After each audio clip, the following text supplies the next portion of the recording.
Welcome to the English Story WiWi channel. I'm Jack, and today we're taking a deep dive into the fascinating world of cats.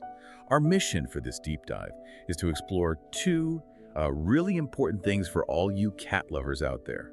First, we'll talk about what foods could be dangerous for our feline friends, and then we'll explore why cats are so wonderfully quirky and funny. It's going to be a mix of serious health tips and some laugh-out-loud moments. That sounds great. Yeah, our goal is really to help you understand your cats better, both for their health, keeping them safe, and also just appreciating the joy they bring. They're amazing creatures. Absolutely. Okay, let's dive into the serious stuff first then. We all love our cats, right? Sometimes it's really tempting to share a bit of our food with them, but animal experts warn that many common human foods can actually be very bad for cats, some even deadly. That's right. And usually our intentions are good, we want to share. But cats have different bodies, different needs than humans. Their metabolism is just not the same. So what's safe for us might really not be safe for them at all. That makes a lot of sense. So let's start with some really common kitchen things. Yeah. Garlic and onions. Are they really that bad? I mean, they're in so many of our dishes. Yes, they really are. Quite dangerous, actually. It's not just a mild stomachache we're talking about here. Oh. Yeah, plants from the allium family, so onions, garlic, chives, leeks. Right. They contain these compounds, thiosulfates, and these can really harm a cat's red blood cells. Harm their blood cells. How? Well, they cause the red blood cells to break down too quickly. This leads to a serious condition called anemia. Anemia. Okay. And it doesn't matter if the onion or garlic is raw, cooked, or even dried, like in powders. The danger is still there. Wow. So what would we see? What are the symptoms? You might see things like vomiting, diarrhea, maybe the cat seems really tired, or even has trouble breathing because of the lack of oxygen. Gosh, that's serious. Okay, so definitely no spicy meatballs for my cat then, even if she gives me those eyes. Trickles lightly. Exactly. Best to resist those eyes. All right.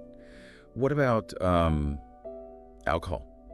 And I saw raw dough on the list too. That sounds serious. Why raw dough? Yeah, both are extremely serious. Alcohol, even a tiny amount, can cause severe liver and brain damage in cats. Their systems just can't process it like ours can. A very small amount could even lead to a coma. That's scary.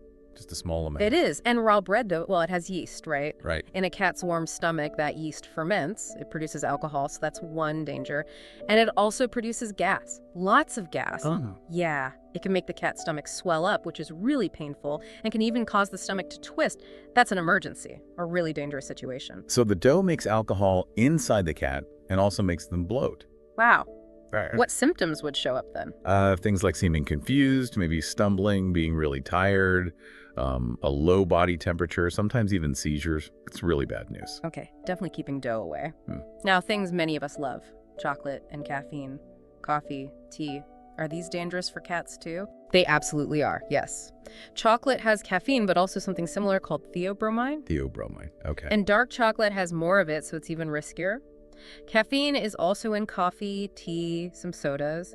Cats process these stimulants really slowly, so they build up in their system and can become toxic. Toxic. What does that look like? It can cause restlessness, shaking, fast breathing, heart problems, even seizures in bad cases. Vomiting and diarrhea can happen too. And it's interesting, isn't it, that cats can't actually taste sweet things. Exactly. That's a fascinating point. They aren't attracted to chocolate for the sweetness like we are, but if they happen to eat it, maybe out of curiosity, the ingredients are still very harmful. Good to know. Okay, what about some healthy human snacks?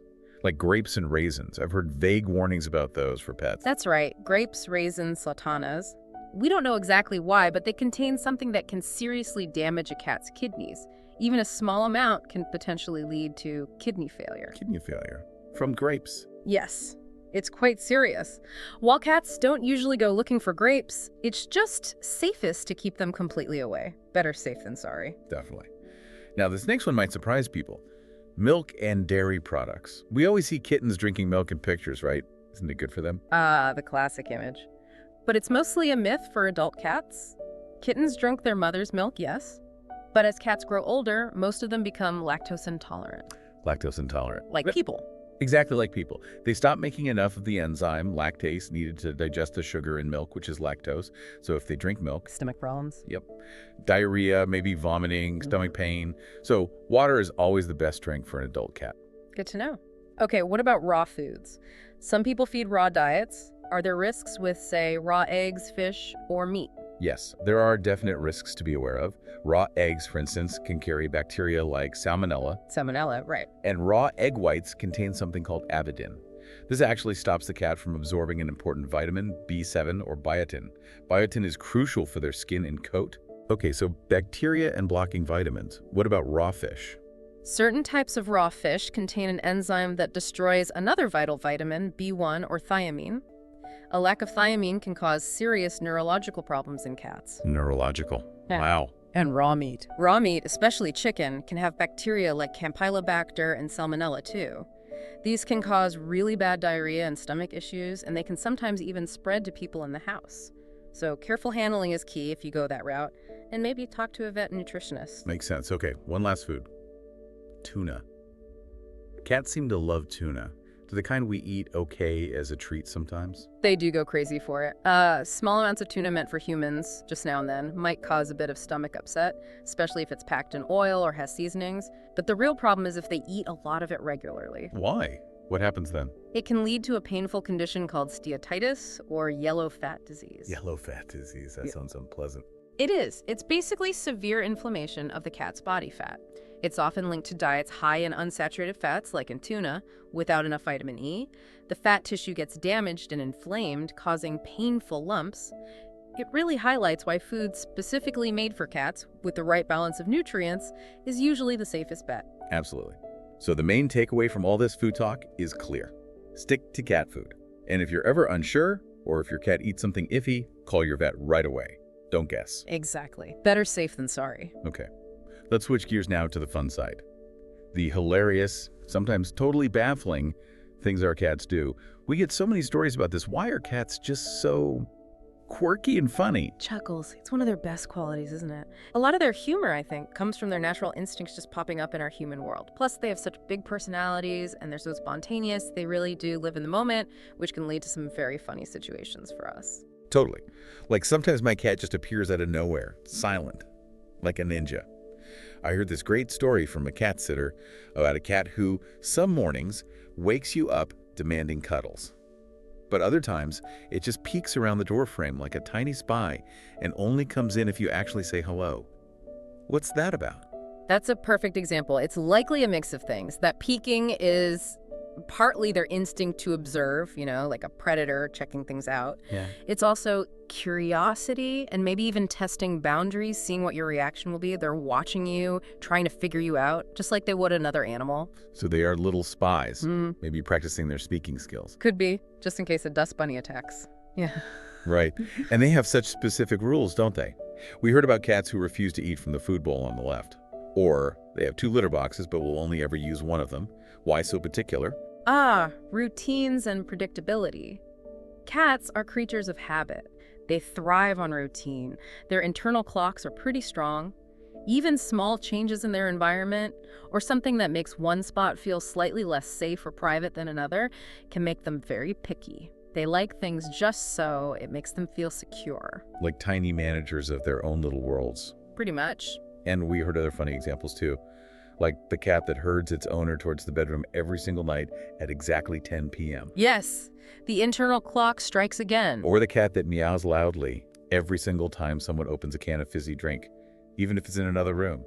They learn associations very quickly. That sound means something, maybe attention follows. And the classic, the cat bringing a favorite toy mouse onto the bed at 2 a.m., meowing like they've just made a mighty catch. That's pure instinct. Bringing the prey back to the den, or to you, their social group. They might even want you to praise them for it. So if your cat insists you go to bed at a certain time, it's not just in your head. Nope, they're managing your schedule. Cats can seem so independent, but they show affection in their own funny ways too.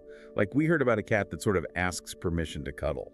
It stomps its feet a bit, puts its head down, and just waits for you to pat it. That's adorable. It shows trust and a learned way to interact. And think about other things like love nips. Oh yeah, those gentle bites when they seem really happy or maybe a bit overexcited during petting. Exactly. That's often a mix of playfulness, maybe a leftover hunting instinct, or even a social grooming behavior gone slightly awry. It's usually not aggressive. Or when you try and make the bed, And the cat has to be right in the middle of it, under the sheets. Total trust. They feel safe and comfortable there with you in that shared space. And what about the cat that apparently steals socks and then walks around meowing really loudly like it's carrying prey? That's a classic. Again, it's likely that prey-carrying instinct. The sock is the kill, and the meow is the announcement. Look what I brought you. Or maybe play with me in my sock. It really seems like cats are just endlessly amusing because they're so completely themselves. They're so honest and spontaneous. I think that's exactly it. Their sudden bursts of energy, their dramatic reactions to tiny things, their curiosity. It all leads to these funny, relatable moments. And that contrast between their usual elegance and sudden clumsiness, missing a jump, sliding off a chair that makes us laugh too. There's even research suggesting that these unexpected, slightly exaggerated behaviors trigger feel-good responses in our brains.